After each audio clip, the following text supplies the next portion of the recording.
Hello and welcome once again to The Old Man Speaks. I'm Joshua. I come to you 3 times a week and talk for 5 minutes about pretty much nothing. I just realized I have hundreds of subscribers.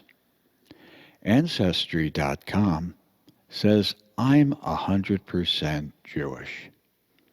That kind of makes me a Jewish leader. So from now on, you can refer to me as the Jewish leader. For example, refer to my historical campaign as the first Jewish leader to be running for president. I am available for television, radio, streaming, and podcast, and I don't charge more than any typical union actor. So everyone knows that Jews all think alike and are basically the same. So remember me when you need a Jewish leader for your next media event. Thank you. This is my brand new product that I call the Suburban Art Stick. The way it works is you dig a hole in your front yard, you place the Suburban Art Stick in the ground, duct tape various objects to the pole, then call it art. You can place as many as you like and be the talk of the town while getting people to discuss various philosophical controversies of the day through art and driving down the value of your neighbor's home.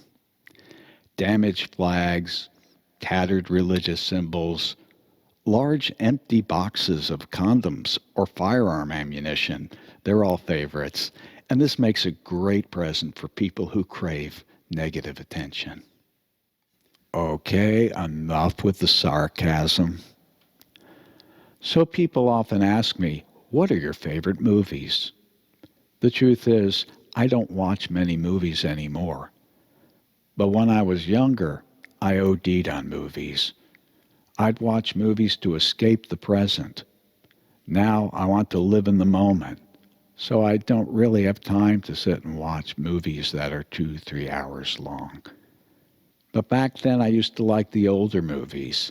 See, something happened, a shift happened after the 1960s into the 1970s, where I think the characters became largely more unsympathetic to me. They became more complex, but at the same time were put in situations I couldn't imagine myself in. I like the old Frank Capra films. My favorites were Mr. Deeds Goes to Town, You Can't Take It With You, It's a Wonderful Life. Those types of films I found inspiring, and I could relate to the characters.